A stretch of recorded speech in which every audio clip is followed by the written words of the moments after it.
Welcome back to the Wilson Brothers channel. I'm David. This is Isaac. What's up, guys? PBD's back. We always do PBD. We love PBD. He's one of my inspirations, especially when it comes to how he communicates. Today, he is on Tom Billow's podcast.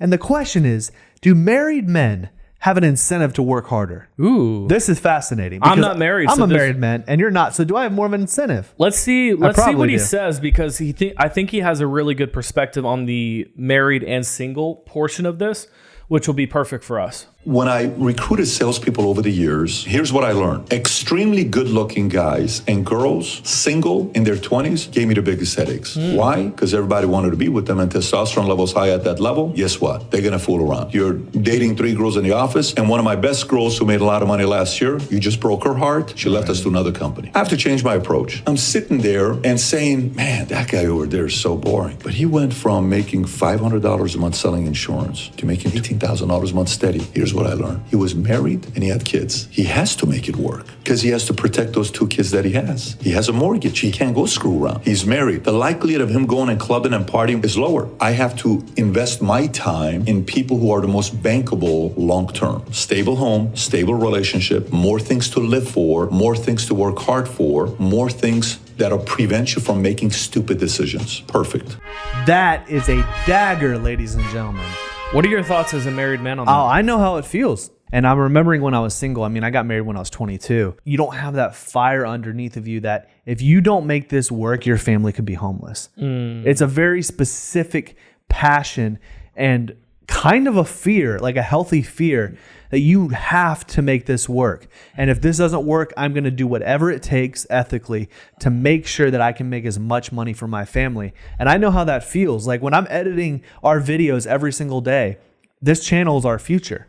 We love you guys. We're going to be around for years. 10 years from now, the Wilson Brothers are still going to be going. Yeah. And I'm editing 2 to 3 videos a day, publishing them all the time because I know that this is going to be what helps my family get to that next level and have a roof over their head. So there's a fire inside of me that is burning so much deeper than when I was a young kid. What was the switch for you between you being married to then having a kid? Responsibility, dude. Like, it's different because I was living with my parents specifically before I got married. When you're single, you can make $500 a month and pay your bills, and there's absolutely no problem. And a lot of young men, they go out to the clubs when they're in their mid to late 20s, and they spend a lot of money in alcohol. Their testosterone is high, like he's talking about. The hookup culture is very prevalent, especially for the Gen Z and millennial generation that I'm a part of. And just not doing that puts you in a league of your own. You're not in that. You're not necessarily fighting for the same thing that those men are. You're fighting for something that's more valuable. I'm going to ask you right now. Our cousin sent me a text the other day, which I thought was a very interesting question we want to address. The synopsis of it is, what is the difference between a man being passionate, going out there and making all the money in the world as opposed to doing what he has to do? Is it demasculating for a man if he has to go and work a minimum wage job while he's trying to find that next job that's going to pay him more money? What is the balance between doing what you have to do as a man as opposed to doing what you want to do long term and balancing that? Because that's tough, because we can look down on men for taking a cheaper job because they can't get that job they want. But sometimes as men, we have to do what it takes in order to be able to make income. I know that you're not going to be able to provide for a family doing a minimum wage job, right? So I would say shoot a little higher than that. Go to a sales company that will just train people from the ground up. Yes, you might only make 35 grand starting out, but that's more than minimum wage. But you have to be able to put yourself in uncomfortable situations. So what do you think about that? Yeah, so it really comes down to mindset. It depends on how you look at life. If you're trying to go out there and get a minimum wage job at McDonald's to provide for your family, in the interim. Yeah, if your family's not homeless, then you're doing your job. Yeah. Not necessarily the best job that you can do. Yeah. Right? Because there's always levels to leveling up in your masculinity and in your manhood and your leadership. If you're constantly being ambitious and going after your goals and doing something that matters, that you believe in, that you're passionate about, that is going to provide a roof over your head, food on your children's bellies, and some type of longevity of a path, then I'm all for it. But you have to start with writing it down. Having the vision in your head is not enough. Having thoughts in your head is not enough. You have to write it down. Like Habakkuk chapter 2 says, write it down on tablets of stone. In the modern day, it's write it down, create a vision board. What is my goal over the next 6 to 12 months? How am I going to accomplish that? What are the steps that I need to take to attain the goals that I set out for myself? If you're not doing that, then you're selling yourself short of your ambition. And if you're a man without ambition, you're a man without purpose. Yeah. If you're not a man without purpose, then you will die a lonely sorrow death. And all your family will be gone because your wife will leave you, your kids will abandon you, and nothing in your life will matter. Well, I know a lot of people that have a 9-to-5 job, but they want to be a professional photographer. So what they do, or a content creator, right? And so they'll have a 9-to-5 job until they're able to get to a point where they can just do that full time. You know, they're doing what has to be done. But if you're working a minimum wage job, we're not dogging on you. Sometimes you have to do what needs to be done. But I would ask you this, is that the best you could do in that situation? Of course not. What if you were to walk up to a construction company and you see construction happening, you're like, hey, who's in charge? And you say, hey man, I will work harder than any other person here. I'm going to provide for my family and I will do whatever it takes. I don't know my stuff like the other people, but pay me this, or, it can be $15, $20 an hour, which isn't too crazy for construction.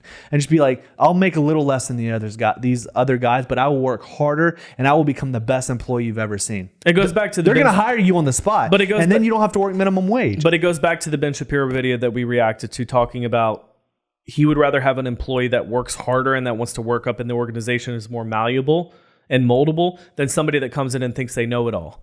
So as a man, humbling yourself and coming in and saying, hey, I don't know everything, but also it's not necessarily about how hard can I work all the time. It's about what good questions can I ask to get me strategically in places to succeed, right? If you're on a sales call or you're talking to somebody, that person is playing mental chess with you. They're trying to figure out and size you up. Men, from the moment I see you, I walk into a room with you, I'm sizing you up to decide how valuable you are to me, because that's how men think. If I can ask the right questions to you within the first 30 seconds of meeting you, then I have a way better chance of not only understanding you as a potential business partner, but understanding where I fit in the equation. And men don't do that enough. They don't think strategically. They don't think about, I need problem-solving analytical skills to go into a situation that might be outside of my circumference of what I think is comfortable to get where I need to go. And that comes with problem-solving, being a man of, you know what? I'm going to kick tail and take names. It even goes back to Ben Shapiro on the Iced Coffee Hour. That channel, phenomenal podcast. If you guys want to watch that, highly recommend it. And Ben Shapiro goes through his journey of what he had to do to become successful. He had at one time 6 different jobs, and they asked him, what is your biggest advice to men out there? And he said, do a lot of things and you will find the thing that you're better at than everything else, and then you put all your energy into that. So he did 6 different things. He was the audio producer, the writers for all these random podcasters and audio people that you never even heard of, and he did everything that needed to be done because he was increasing skills that now enabled him to be one of the biggest influencers in the entire world. So you have to put yourself in position of doing a lot of things, and then you'll figure out what works, because a lot of people are delusional about what they're good at. They'll think, oh, I'm an amazing communicator. Everybody wants to hear me talk. And then once you hear them talking, you're like, you really cannot speak. And you definitely shouldn't be doing that. Maybe you can get your skill. You can develop that skill. But doing many different things and figuring out what works is the most valuable thing that you can do in order to find out what's going to be that thing that sets you apart, that you can become one of the best in the world at. Failure is the best teacher. Amen. And I love the quote from Gladiator of when they're about to go into battle and they're looking at their enemy and they're scared of what they're doing. They're in the arena. There's all these big men coming in with these crazy, like horseback, chariot type of things going on. And they look at him, and he looks at his guys who are his men, his brothers in arms, and he says, live a life that echoes into eternity. As men, we have to live lives that echo into eternity. It's not just about us. The moment that you take your eyes off of yourself and you look at the people around you and you say, how can I help the people around me to be better?